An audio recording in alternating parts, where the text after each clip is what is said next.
All right, welcome to the Sentiment Analyzer project. What we're going to be working on here is an app that basically is going to analyze the customer's review, give it a sentiment of what it is, whether it's positive, negative, neutral, or even mixed.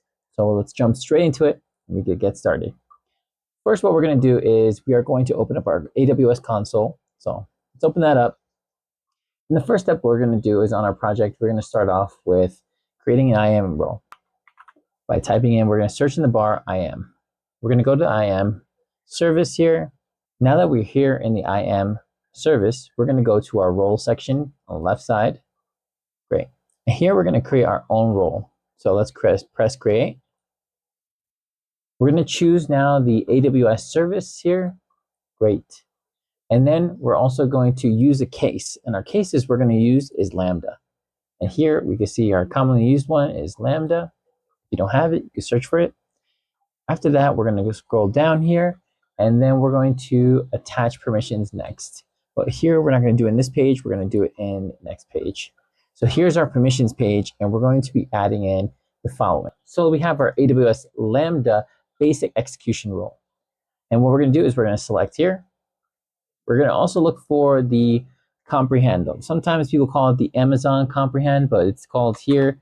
You can find it faster by just typing in comprehend.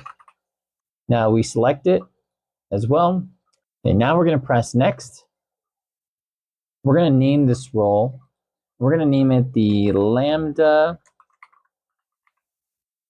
comprehend role so we don't get confused. Basically, we're going to create the Lambda role. Great. So after that, you can leave everything default, and we're going to go down to create role.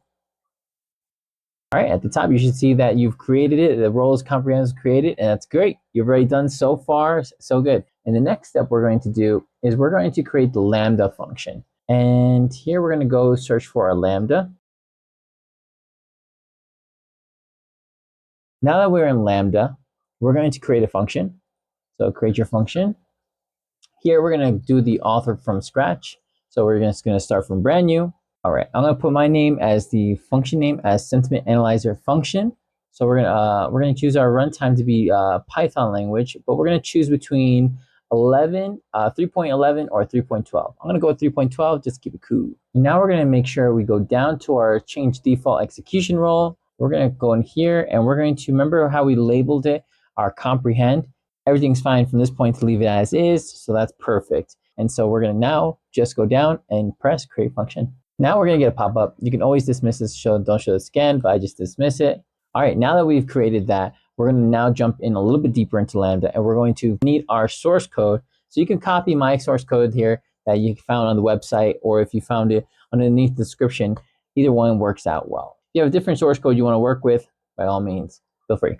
But for right now, we're going to work with the code that I have, and we're going to scroll down, and we're going to see the sample, here we go, the sample Lambda code here. We're just going to delete it all. You can press Control All and delete just to make sure. We are in the lambda underscore function.py. All right. And now if you're on my site, you can see that you can copy and paste the code. So we're just going to copy and paste it into here. Now it is important. I'm going to note you this. The quotations sometimes, if you copy and paste it from certain places to within your Lambda source code here, it can affect the quotations. The quotations, instead of straight quotations, they become curled quotations, which that you don't want because that will affect your code and how it reacts. So we want to have straight quotations, not curled ones. So we're going to make sure we copy it correctly with the straight ones. All right, all looks good. And now we're going to test out our Lambda function just to see if it works or if we're getting anything. When you press the test button, you're going to be notified with this pop-up here. So you can select test event. If you don't see it, click out the X of the green bar that says congratulations, you made the thing, because it won't disappear. And you can see right down below it says create new test event. So you can do it that way, or you could just press down here. So what we're going to do is we're going to just press create, and I'll just use test event. What we can do is keep it that way.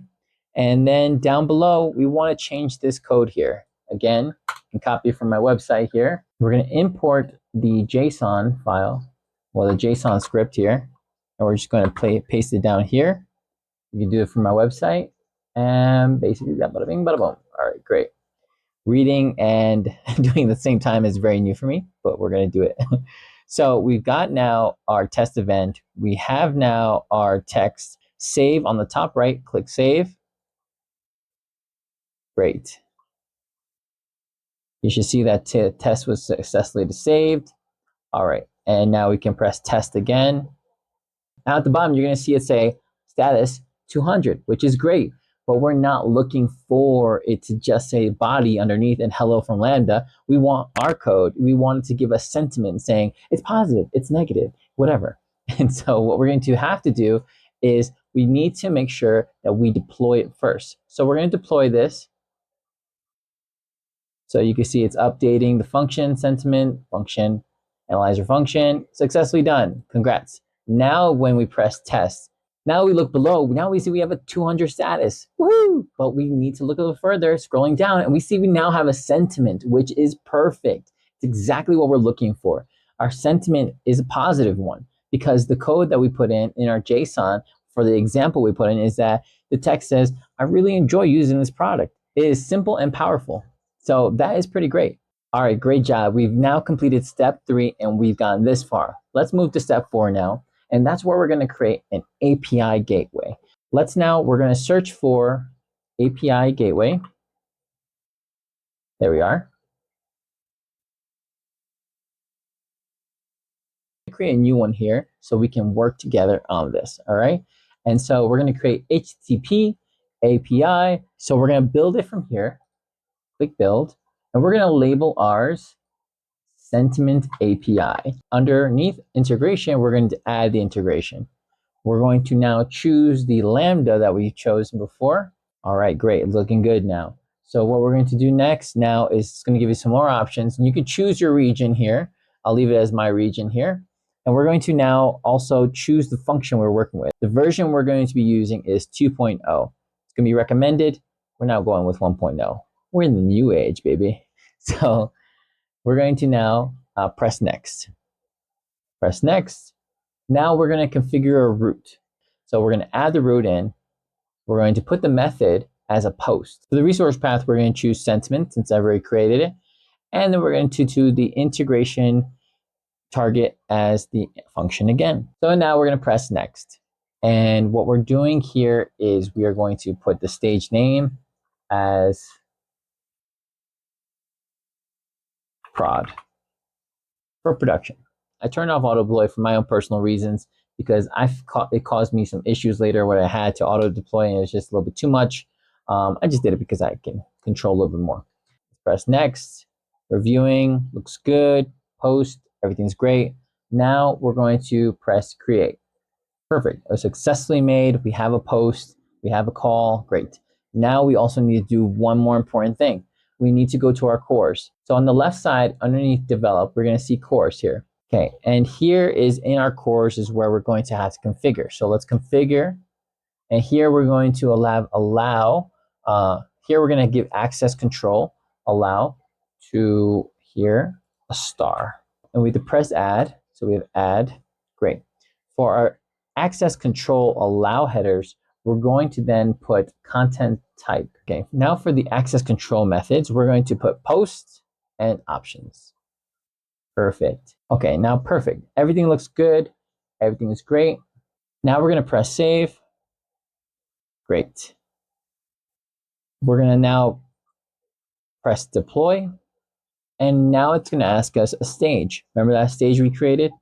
Now I'm going to put my stage. Okay, after you pick your stage, you're going to press deploy. Now we're going to make sure that everything worked out well. Our API is connected. Our Lambda is working well, and we're going to test this out in Postman. So we're going to go to Postman, and you don't have to download the application, but you can use their web app. So we'll go into the web app.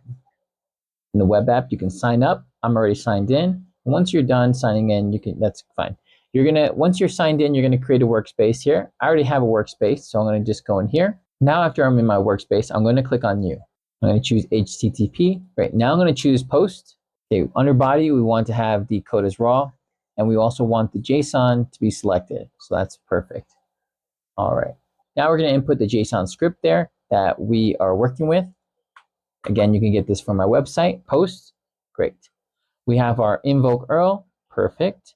And then we also want the raw, JSON, and then with our JSON script here. Let's press send. And down below, you're going to get a 200. Okay. And then here, you're going to also get a sentiment. In this case here, simple and powerful, created a positive sentiment. Congratulations, you've gotten this far. We're doing great. Now for the last part, we got to show the front side of things. Now we're going to create the front end. So let's get going and we're going to jump into that. For the platform, for you to create this new front end, you can choose any platform you prefer in coding. For us, we're going to choose the Notepad. So we're going to jump into Notepad and we're going to show you how to create it. Now that we're in Notepad, we're going to go and you can copy my script again, check your quotations again, but you can copy and paste the whole script from there. And also inside there, you're going to see a section where it says import your API URL invoke key. Now that I created my script, we want to now save it so that we have it on our computer. So I saved it as an HTML file. Put it as sentiment, whatever you like, just make sure you remember it. I named mine as sentiment.html. Okay, now that we saved it, we're going to use the command prompt. And the command prompt is basically going to be, we're going to host it on our command prompt on port 8080. Okay, in your command prompt, you're going to want to copy the command prompt script that I have saved on my website. And again, this could be very different for you. Okay, now this command prompt is running. Leave this command prompt open. Now we have our command prompt open. We need to now go to our web browser. Pick any web browser you want, but we're going to input this address. And basically, we're going to contact our local host and port 8080 and our sentiment HTML. You have to make sure that you know exactly which name you saved it under. Okay, so we're going to input this into our website. Put in the link for our website. Here it is. Congratulations. If you've gotten this far, perfect. Great job. Now we can test it out. Well, I already put something inside there in our code. So the HTML already has an example there. It says, this product is amazing, but the shipping was slow. So we'll check it out. See what the analyzer says here. And if everything worked out well, your API is connected, you're going to see a sentiment. Here, for example, our sentiment is mixed because we have that it's a great product, but the shipping was slow. So it's kind of both sides. Well, congratulations, you made it this far, and thank you so much for working with me. We've done it together. We've created a sentiment analyzer for customer reviews. So now you can use this for many things. For example, you can use HR reviews, you can use product reviews, and this can really analyze customers' reviews instead of going through each one and kind of figuring it out. It can analyze a whole bunch of them and then just create graphs from there, whichever you like. Again, thank you so much for watching. My name is Chris Save. I hope you have a great day.